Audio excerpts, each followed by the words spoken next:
അവിടുത്തെ total square കിലോമീറ്റേഴ്സും അവിടെയുള്ള വയനാടിൻ്റെ 2 രീതിയിൽ അത് നോക്കേണ്ടതുണ്ട്. മുത്തങ്ങ, മുതുമല, ബന്ദിപ്പൂർ ഇത് കണ്ടിന്യൂസ് ആയിട്ട് കിടക്കുക. അവിടുത്തെ കണക്ക് അവിടെ 400 കടുവ ഉണ്ടെന്നുള്ളതാണ് അവിടുത്തെ കണക്ക്. വയനാട് മുത്തങ്ങ മാത്രമായിട്ട് അത് അങ്ങോട്ടും ഇങ്ങോട്ടും മാറി വന്നുകൊണ്ടിരിക്കും.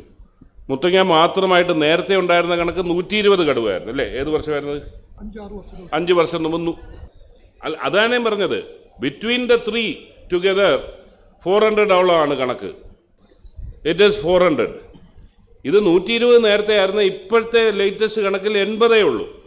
120 എന്നുള്ളത് 40 കുറഞ്ഞ് 80 ആണ്. അതാണ് ഞാൻ പറഞ്ഞത്. ടോട്ടൽ എടുത്താൽ അറിയാമല്ലോ.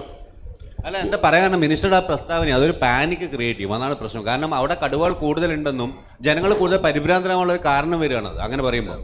കാരണം ഇതൊരു ലിമിറ്റഡ് അല്ല, ഒരു ആനിമലും അല്ല, ഈവൻ എലിഫൻസ്. കാരണം ഒരു സെൻസസിൽ നമുക്ക് അങ്ങനെ കൃത്യമായിട്ടൊരു കണക്ക് ജോഗ്രഫിക്കൽ ബോർഡേഴ്സ് വെച്ച് എടുക്കാൻ പറ്റില്ല ആനിമൽസിന്റെ കാര്യത്തിൽ. എസ്പെഷ്യലി വി ഹാവ് കണ്ടിന്യൂവേഷൻ ആണ് ഫോറസ്റ്റ്.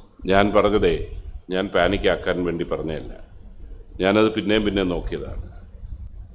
അതാണ് ഇത് 3 കൂടെ ചേർത്ത് നോക്കുമ്പോൾ 398 അങ്ങനെ എന്തോ ആണ് ഒരു ഫിഗർ. ഇത്രയും ടോട്ടൽ കടുവ ഉണ്ട്.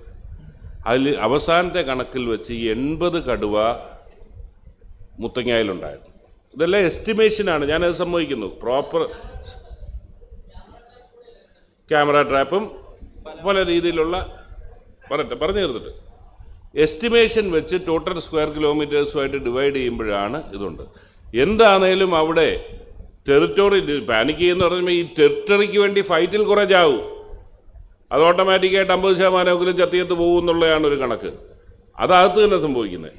എന്നാലും കുറച്ച് പുറത്തിറങ്ങി വരുന്നത്. അതുകൊണ്ടാണ് മറ്റ് മേഖലയേക്കാൾ കൂടുതലായി വയനാട്ടിൽ ടൈഗർ അറ്റാക്ക് ഉണ്ടാകുന്നത്.